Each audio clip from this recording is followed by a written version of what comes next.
तेजस्वी यादव के बाद बिहार में एक और यात्रा निकलने वाली है और वो यात्रा निकालेंगे चिराग पासवान। चिराग पासवान कुछ ही हफ्तों में इस यात्रा को बिहार में निकालेंगे। उसके पीछे उनका तर्क है कि वो जनता को कांग्रेस और आरजेडी का सच बता के रहेंगे। चिराग पासवान हमारे साथ खुद हैं, केंद्रीय मंत्री हैं। 2020 का चुनाव आपने देखा, 6% वोट आई, 137 सीटों पर आपने चुनाव लड़ा। इस बार गठबंधन के साथ हैं, किस तरीके से चुनाव को देखते हैं? देखिए, पिछली बार की परिस्थितियां अलग थीं।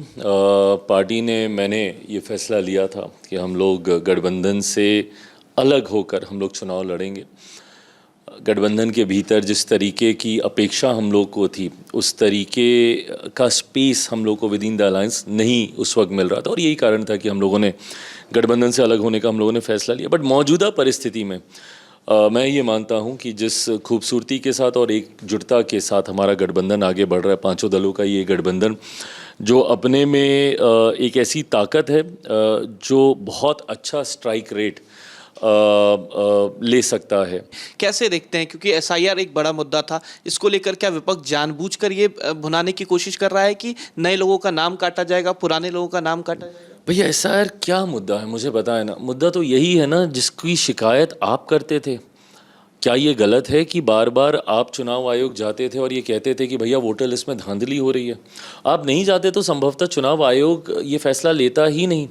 लोकसभा चुनाव के बाद आप गए, विधानसभा चुनाव के बाद तो आप बहुत बार गए। महाराष्ट्र में आप चुनाव हारे तो सीधा अभी तक आप ठीकरा फोड़ते हैं कि भैया आप लोगों की वोटर लिस्ट की धांधली की वजह से हम लोग चुनाव हारे, जबकि at the same time Jharkhand में चुनाव होता है, वो आप जीत जाते हैं। उस वाले चुनाव के ऊपर आप सवाल नहीं उठाते। तो ऐसे में जब बार बार अगर आप किसी एक प्रक्रिया के ऊपर सवाल उठा रहे हैं तो उसको सुधारने का भी तो प्रोसेस इंप्लीमेंट किया जाएगा, and that is what SIR is all about. पहली बार तो देश में एसआईआर हो नहीं रहा, इससे पहले भी देश में 4 बार एसआईआर हो चुका और एग्जैक्टली सेम प्रोसेस के साथ हुआ। एक आखिरी सवाल है, चिराग पासवान खुद युवा हैं, कई युवाओं की उम्मीद है चिराग पासवान से। रोजगार को लेकर एक सबसे बड़ा मुद्दा बिहार में रहता है। क्या चिराग पासवान कोई ऐसी यात्रा करेंगे, लोगों से मुलाकात करेंगे और खासतौर पर युवाओं से मुलाकात करके उनके भरोसे को जीतेंगे? बिल्कुल, और यात्रा हम लोग की स्केड्यूल अभी इसी हफ्ते जब हम लोग बात कर रहे हैं तो इसी दौरान हम लोग की यात्रा स्केड्यूल थी। बट क्योंकि आने वाले दिनों में नवरात्रे हैं और दशहरा है, ये वो, तो थोड़ा सा हम लोगों ने इसको आगे बढ़ाया और एक और संभाग हम लोग का बाकी रह गया था, सीमांचल का, जो हम लोग नवसंकल्प महासभा हम लोग आयोजित कर रहे थे। तो उस वाले क्षेत्र में अभी हम लोग की सभा हुई नहीं थी, तो वो उस वाली सभा करने के बाद हम लोग यात्रा निकालेंगे। बिहार फर्स्ट, बिहारी फर्स्ट की सोच के साथ मैं आगे बढ़ रहा हूँ। बिहार के युवाओं को अपने ही राज्य में बेहतर शिक्षा और रोजगार के अवसर मिले।